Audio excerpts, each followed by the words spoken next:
Okay, this December 3rd, 2025 hearing of the Sykesville Board of Zoning Appeals is now in session. I'm going to read a statement.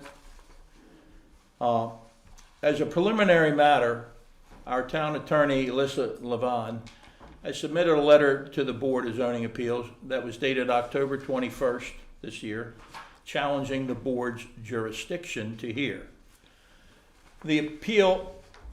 To hear both the appeal of the Planning Commission decision regarding the proposed amendment to the concept plan of the Warfield development and the appeal of the letter from the Sykesville town manager regarding parcel B of the Warfield development.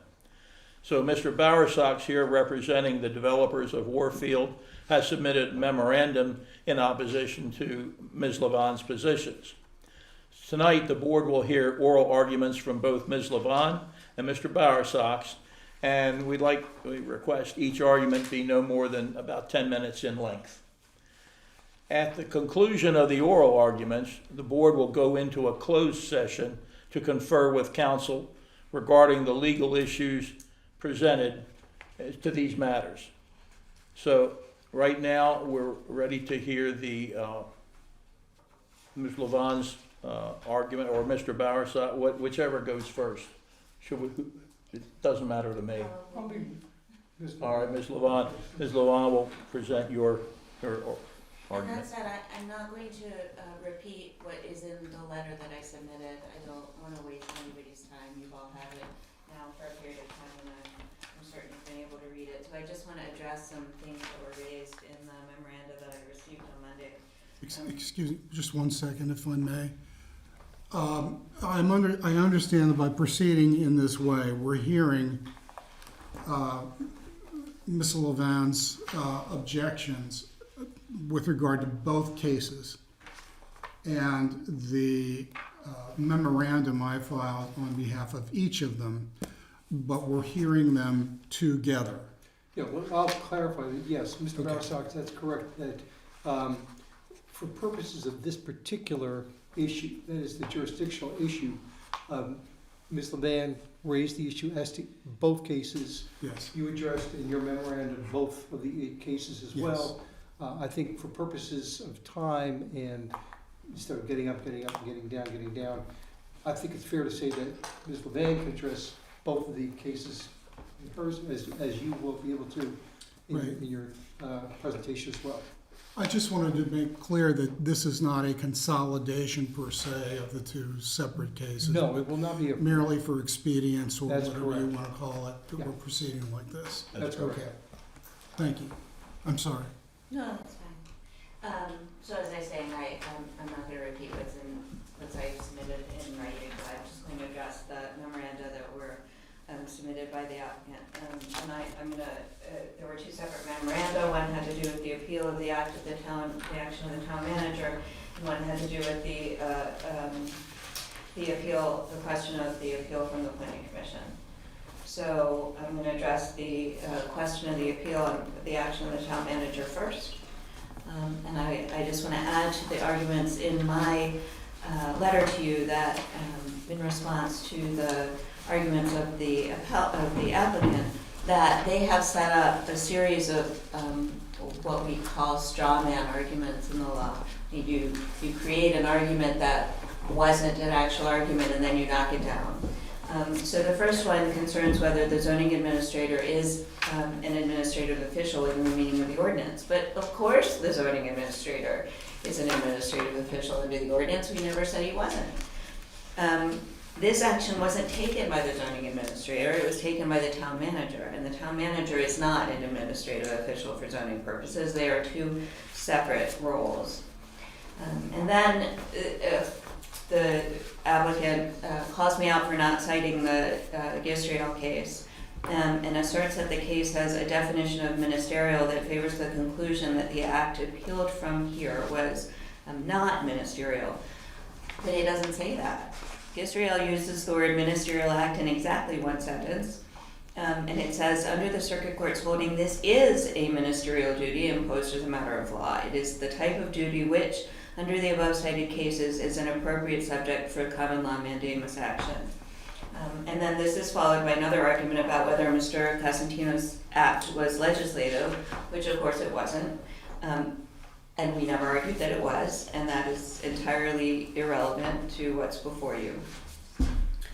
The applicant then argues that because the cases from which I drew the definition of the ministerial act talk about that whether it is a ministerial act in the context of other types of action, including a Bow County case, and this isn't that the definition of ministerial in those cases doesn't apply, and that's not the way case law works.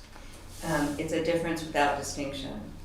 To assert that the definition I provided to a ministerial act doesn't apply, the applicant would have to offer a logical reason why the fact that those cases make the definitions contained in them inapplicable. And generally that would require the applicant to offer a competing definition supported by the case law, which it hasn't, and that takes us back to my first point about citing to the Gistriel case, but not telling us what Gistriel said that was different from what I said to you. There are, in fact, many cases that all describe what a ministerial duty is in terms that are similar. One is Evans versus Burris, which said, as to the issuance of a building permit, this is not a case where municipal authorities have the right to exercise initial discretion. It's not a request for a variance, it's not a request for piecemeal rezoning, and that's exactly what we've got here. According to the record in that case, Evans, at the time of the original issuance of the permit, petitioner's project complied with the provisions of land use codes and building codes, and as such, the issuance of the building permit was purely a ministerial act. All the town manager did here was tell the applicant what the ordinance says about the process. Other cases in the zoning context make clear that if there is an objective criteria that a person can say something meets or does not meet without making a judgment call, you can say, yes, this criteria is met, or no, it has not been met. That is a ministerial act, and I would point you, for example, to Gresser versus Anne Arundel County, which is 349 Maryland 542 at 553. And on that, I will rest on my submission in the letter. Okay. Thank you, Ms. Bland. Do you want me to go ahead and address the other one before? If you can. Okay. So regarding, again, I'm not going to repeat what's in my letter, but regarding the appeal from the Planning Commission, the applicant has cited Wharf at Handy's Point versus Department of Natural Resources. But in that case, although the court noted that at the time the appeal was initially filed from the Planning Commission, it would have been cognizable by the Board of Zoning Appeals there. Kent County had thereafter amended its appeal to add a provision virtually identical to the provision here at issue, that within 30 days of the decision, any person aggrieved by the decision of the Planning Commission or Planning Director may file a notice of appeal with the Circuit Court. So appellant seems to be arguing that notwithstanding that our similar provision, the section that they cited gives them, out of Chapter 24, gives them the alternative right to bring the appeal to this board. But that conclusion would disobey what the courts have called a cardinal rule of statutory interpretation, and that is that seemingly incongruous provisions must be read to be in harmony rather than in conflict. And that's Wyatt versus Johnson, among other things, 103 Maryland 250. And then there's another well-established principle that a more specific enactment governs a more general statute, and that you can find, for example, in Stoller versus Wisner, 223 Maryland App 218.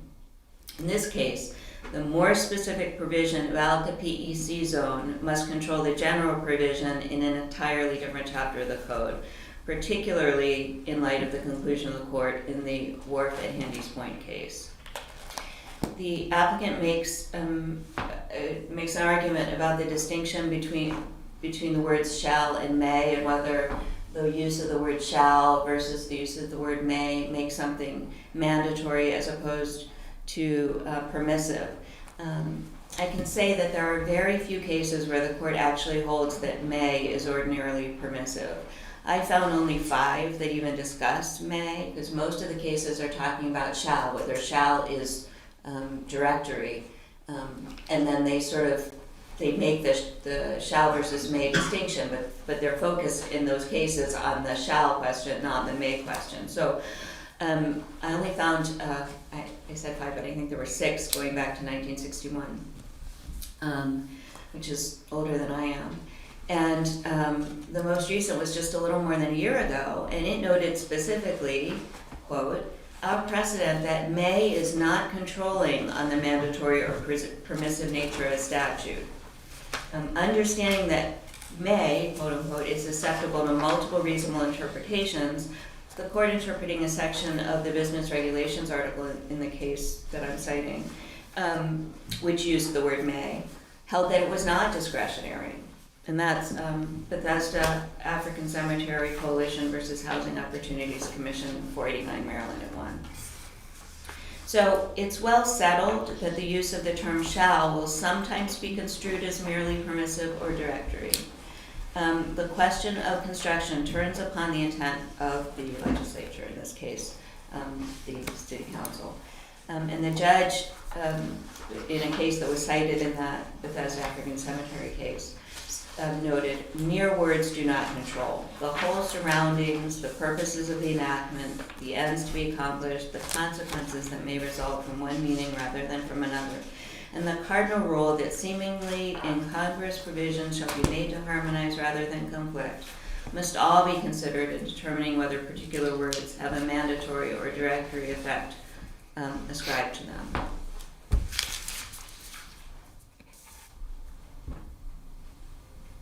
And the Court of Appeals has variously said that shall will not be construed as mandatory in cases where that construction would produce an impractical result or would otherwise defeat the broader goals embodied in a particular law.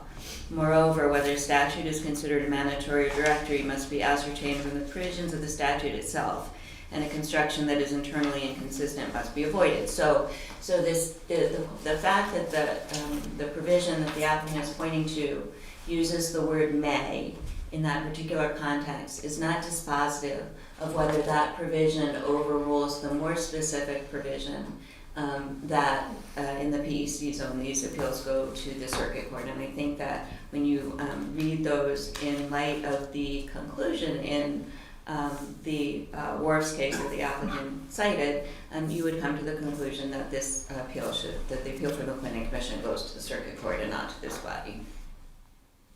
And that's all I have. Okay, thank you. All right then, Mr. Bowersox. Yes, thank you, Mr. Chairman. I'm going to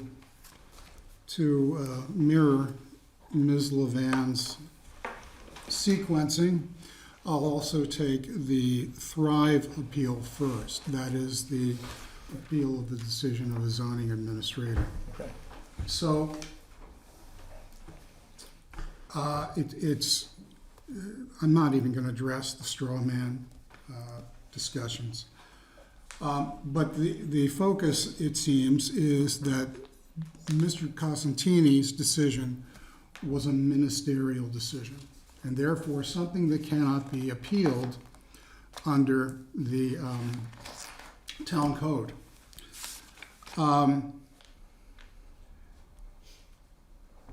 Clearly, Mr. Cosentini is an administrative official. I don't think anybody's arguing that. So the appeal would be consistent with Section 4-305 of the land use article, Maryland land use article, which is very much similar with your ordinance number 180-105. In other words, there is an allowance to hear and decide appeals where the board has the authority to hear and decide appeals where it's alleged there isn't any error in any order, decision, or determination made by an administrative official in regard to the enforcement of this chapter or of any ordinance adopted thereto. In addressing the town of La Plata and the Miles Point cases, which Ms. Levan has cited in her letter, these have nothing to do with the issue that's before you this evening. Those involved legislative actions, essentially legislative actions of the two respective towns involved. Namely, they were both petitions for referendum of annexation in the town of La Plata, and then secondarily, actually it was two towns in Talbot County. One was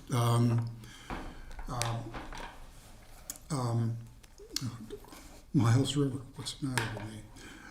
One was, I believe, Easton, and the other was, name escapes me. As soon as I walk out, it'll come to me.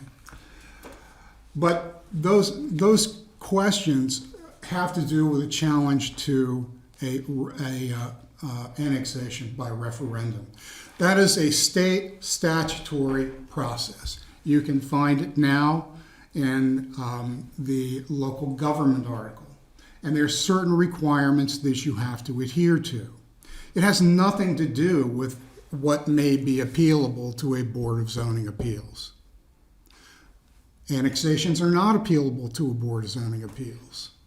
The decisions of an administrative official in handling them are not appealable to a Board of Zoning Appeals because they're not decided underneath the auspices or the umbrella of your zoning ordinance or any other code that you've adopted pursuant to Article 66, the local government article, land use article, of the annotated code. That's what those cases are about. It's true, there are discussions in them about ministerial acts versus other acts. But that's really a red herring for what we're here to consider. When you look at your code, Town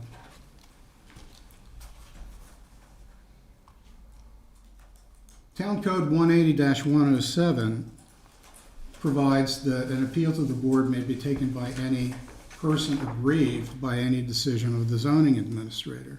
Well, he may not be the zoning administrator in name, but he's performing all the functions of the zoning administrator. The fact that you don't have an appointed zoning administrator can't mean you can hide from someone performing the function of a zoning administrator and doing the things that the zoning administrator typically does.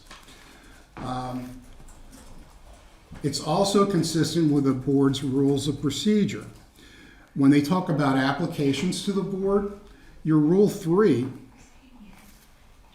says that an application or applications shall include an application for a special exception or variance or an appeal of a decision of the zoning administrator. So he's performing that function. It also says in Rule 7, all applications to the board shall be filed with the zoning administrator or designee. Now he's acting as a designee for that.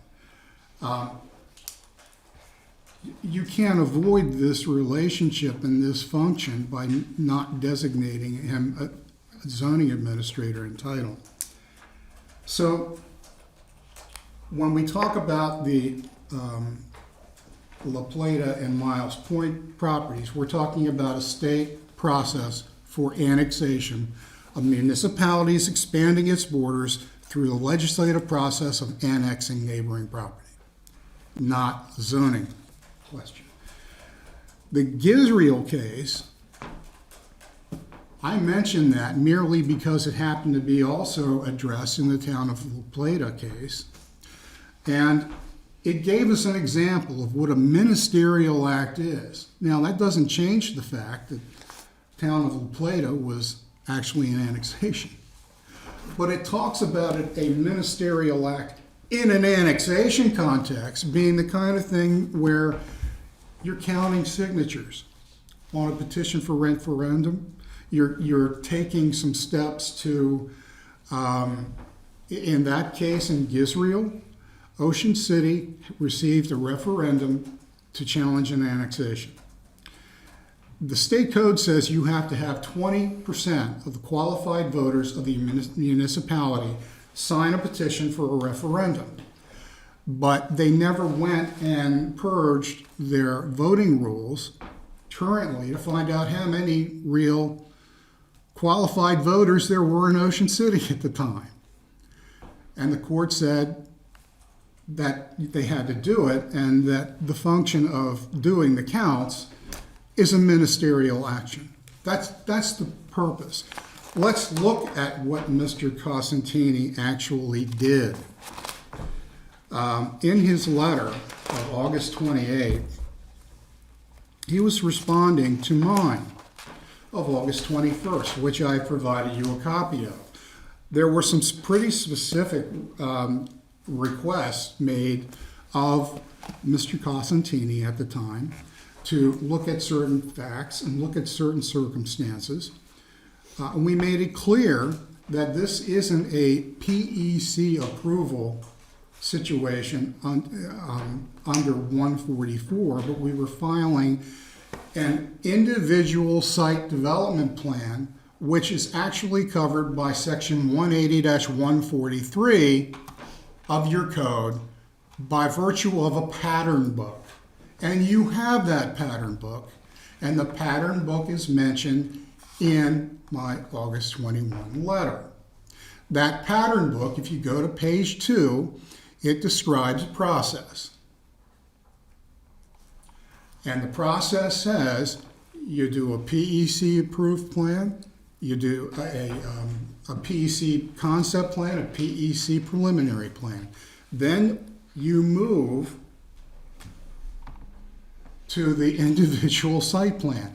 And section 143 says that the pattern book controls, what you're considering in the individual site plans.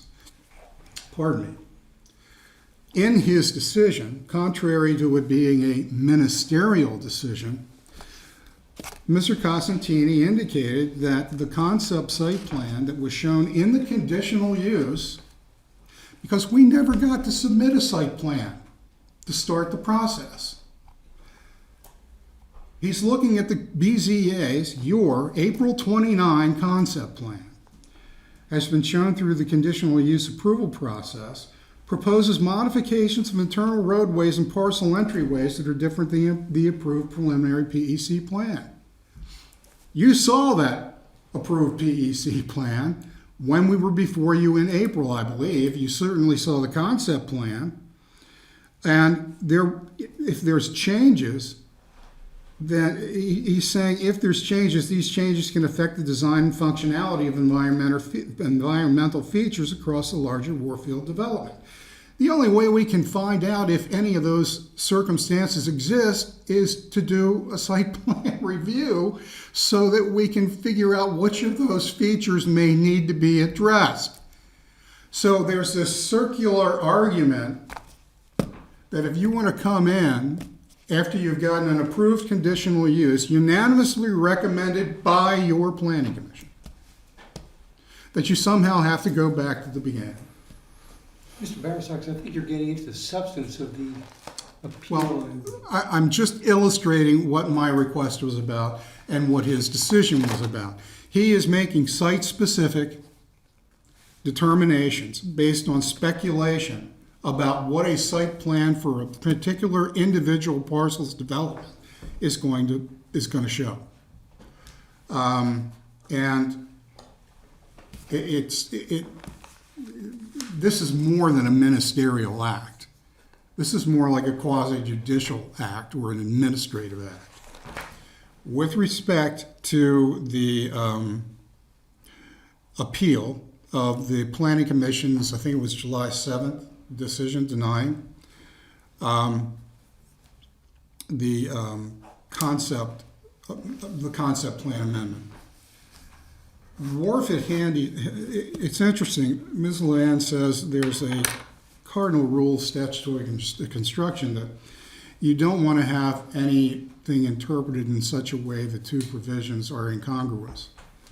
There is nothing incongruous about section 24-5. That language is very, very clear. And it says,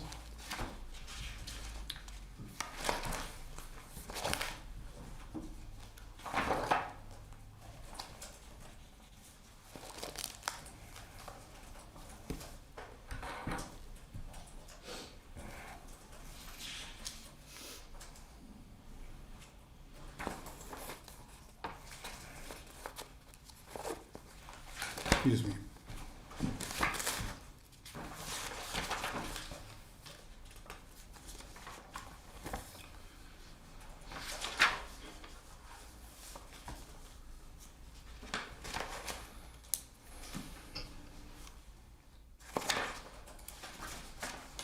Any person or persons jointly or severally aggrieved by any final decision of the Planning and Zoning Commission regarding planning and zoning controls may appeal the same to the Board of Zoning Appeals of the town of Sykesville. So whether that conflicts, and it appears it does conflict with the permissive relief availed in 180-95, it doesn't mean the two are incongruous. You have specific code sections in your zoning code that say shall is always mandatory language. May is permissive. It's not, you don't have to look to opinions to interpret it.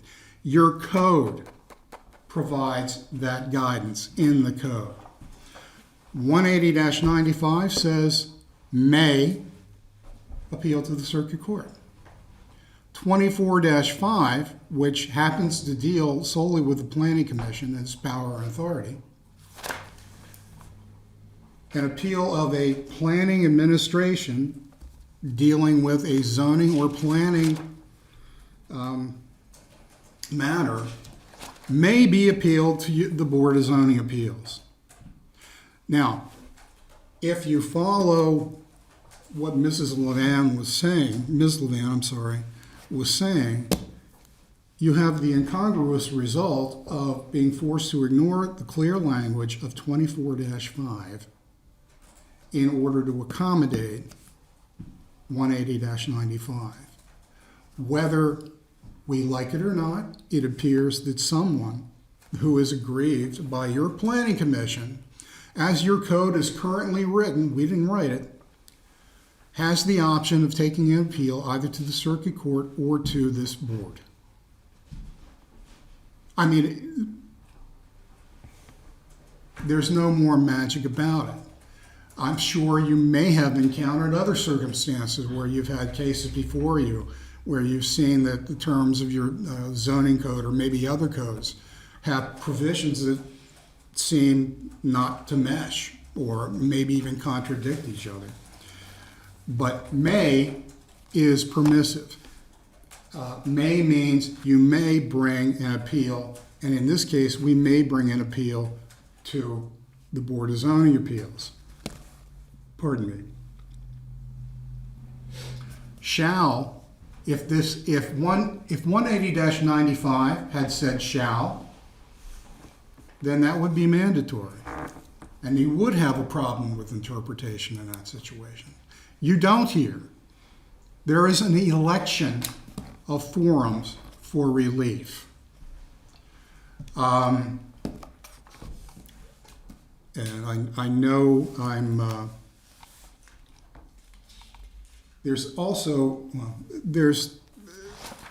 I know I'm stretching my time limit, trying to be as accommodating as I can. I would suggest merely, please,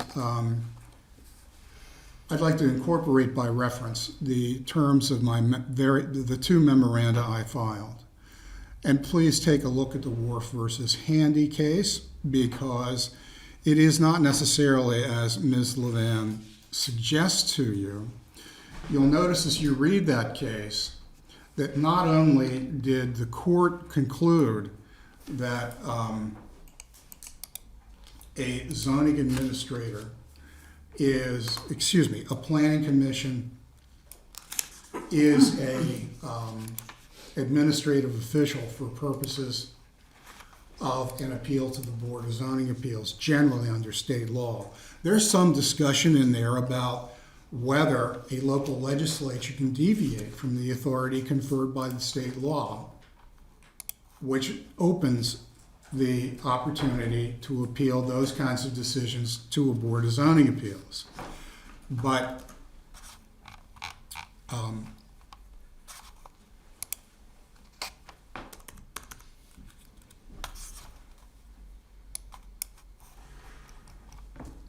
bear with me.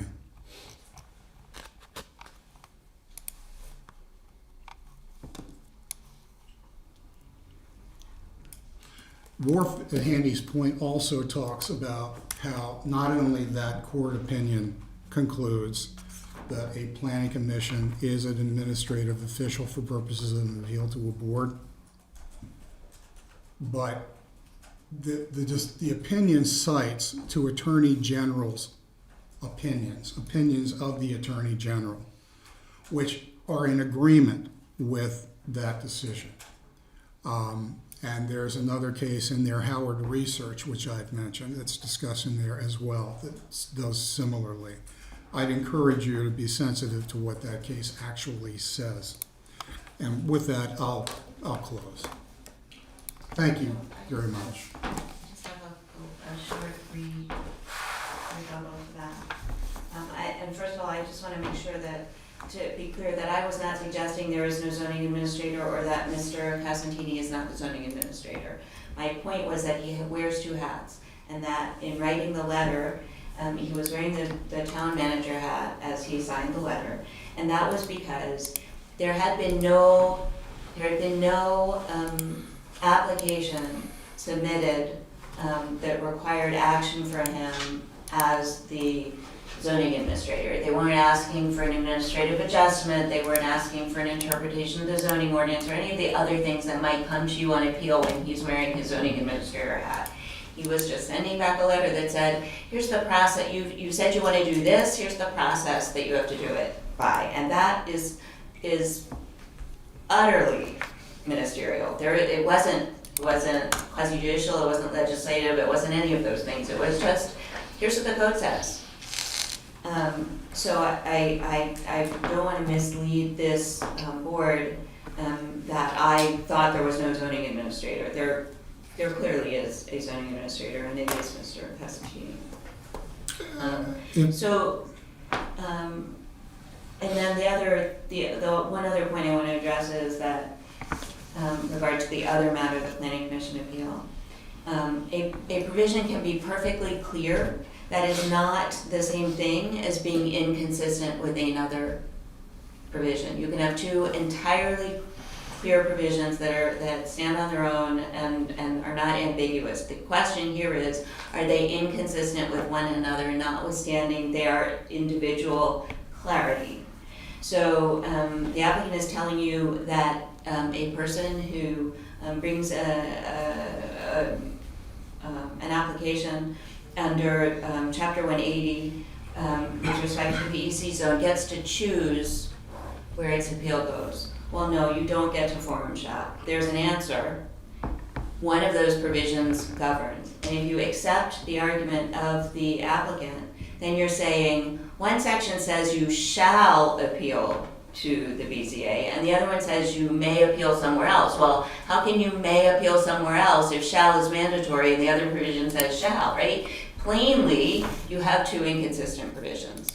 And so you have to decide how to read those two provisions together in a way that makes sense. That's what the principles of statutory interpretation tell you. You have to make them both have meaning so that either one of them is what they call nugatory.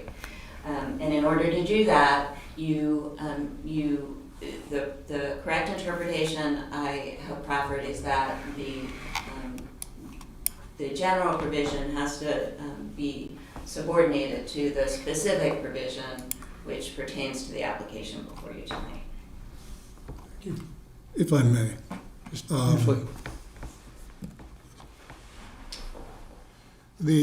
First of all, the both of the provisions, 180-95 and 24-5, use the term may.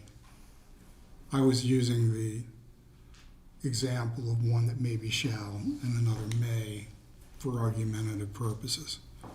The reality before you is they both say may. The only way you can reconcile them as being consistent with one another is that there is an election. It may not be a perfect situation, but that's what your code says. That's what it actually says. You don't have to contemplate anything else. You don't have to engage in anything to interpret the meaning. There is another canon of interpretation that says you read statutes, you read the terms of a statute according to the plain meaning of the terms. That's the only way you can reconcile those two. Thank you. Okay. So at this time, I'm going to motion that we go into a closed session so that we can confer with counsel. At the conclusion of that, we will have another open session. So during the closed session, we ask. Motion to go to closed session. So, wait a minute, I'm not motioned yet. So I now move that we go into closed session pursuant to the statute authority of the Annotated Code of Maryland, General Provisions Article, Section 3-305, subsection 7. This Board of Zoning Appeals will meet in the closed session to consult with counsel to legal issues, and we will return to open session after the closed session ends. Can I get a second? Second. Second. All approved, right? All right, so done. We're going into closed session. Thank you.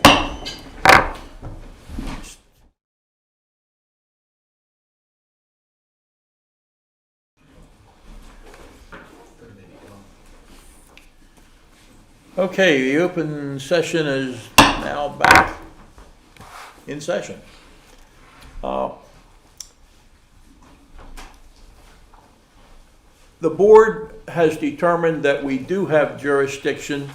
Well, you need to take a vote on this first. You need to take a vote as to whether or not the motion should be. I was about to do that. Oh, okay. Yeah. Don't confuse me. Fine. That's too easy to do. Yeah. We've determined that we probably will go forth with these. So we're going to take a motion right now on each of the appeals separately.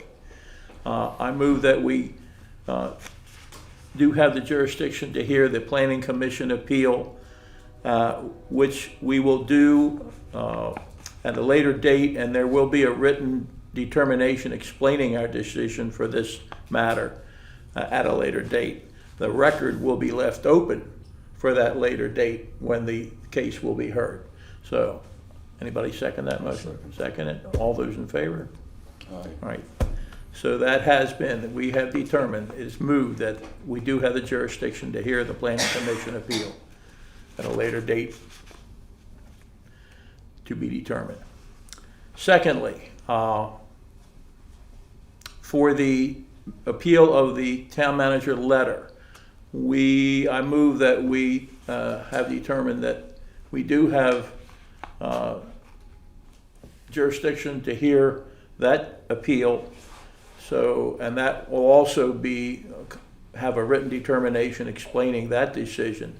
That will be distributed at a later date, and the record for this case will also be left open for when that case is heard at a later date.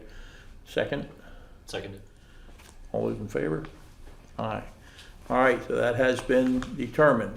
A motion is passed.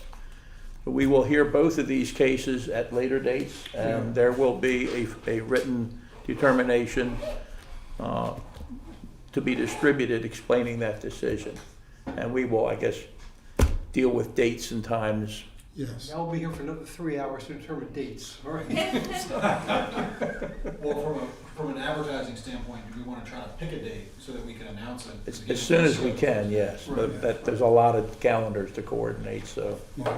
we're gonna try to do that. We'll just have to re-advertise. We can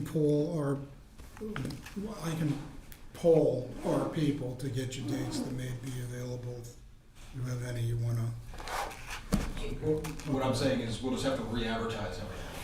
Apparently so, that yeah. means more fees to the actual appeals.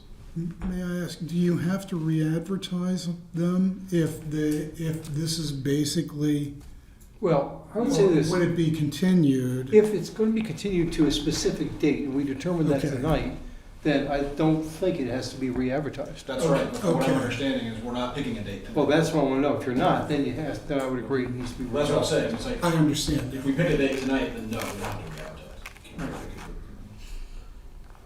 Can you work on that tonight? Can we? Yeah, we, do this tonight? yeah. We can, How about you guys? We have all the Pull the calendar up. So, What is the window that we're looking at? I'll look at the board first. I think we've already said that we're This month. next week's out, next week's out, then we're in the, once we get to Christmas, then I know I'm out until the middle, I'll be out of the country for 2 weeks and Okay. back like the 12th or something. So mid-January or Probably late January might be. late January, probably. I will be back on the 27th, I think, and then I have court on the 28th, so. Of, We're into February. January. oh, So the week of the 13th or 12th, I'm sorry, 13th through 16th in January is out? Yeah, okay. okay, so we had too many. All right, so February, let's see. And these are vital people, so we can't. Joe, how much are the advertising costs? It's whatever the certified letters are, which I don't know off the top of my head. The price varies, so typically we request an amount, and if there's a. We can put that together and send it to you, Yeah. if it's easier just to do that. I think I last time was don't- around $100 to send out the letters, and then there's also the cost of Okay. advertising in newspaper as well. It's- We're not talking into substantial. Okay. What's that? Yeah, that's what I'm suggesting. So the week of the 8th and the 15th are out in December. And then we're into the holiday. So we have to go into January. Okay. In January, we're not available until after the 28th, is that correct? Right, we're really into February. Actually, We're really into February. 29th, we're in February. Yeah. No, Um, February, I'm open. First week or two, I mean, the 4th through the 11th, it looks good to me. I mean, Tuesday, 3rd. Are you a Tuesday or Wednesday?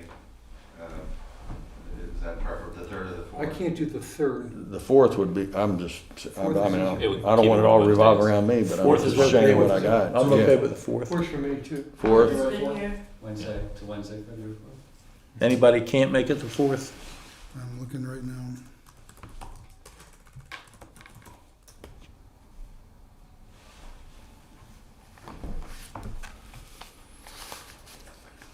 Certainly, there's a notice on there, and 4th works for me.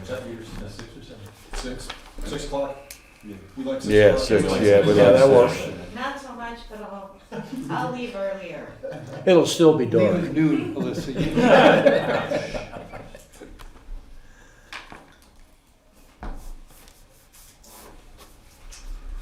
I learned. All right, so Did you get February 4th? I'm trying to make my calendar work.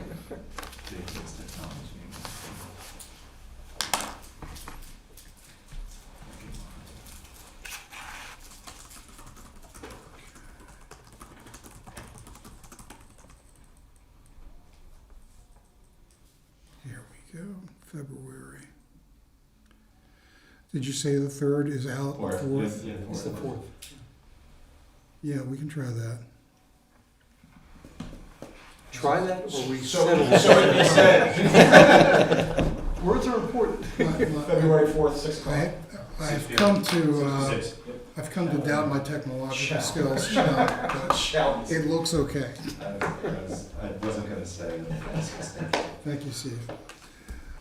By the way, the answer I was looking for earlier was St. Michael's. I was No, gonna you were right, offer as soon as it you walked out the because door. I actually helped them with that. Yeah. Oh, the Talbot County matter, yeah. Yeah, Easton, I knew it Miles was, Point. right. I knew as soon as I left the room it would come to me. Yeah. Thank you all. For both, Thank you very much. for both. On both appeals that night, that's Are we right. close to here? We're done. Yeah, I think- You got Is that it? We should cut off by 10 o'clock, right? Okay. Yeah. I move to adjourn. Second. All right, all in favor? Favor. All right, I'd love to. meeting is adjourned, hearing is adjourned.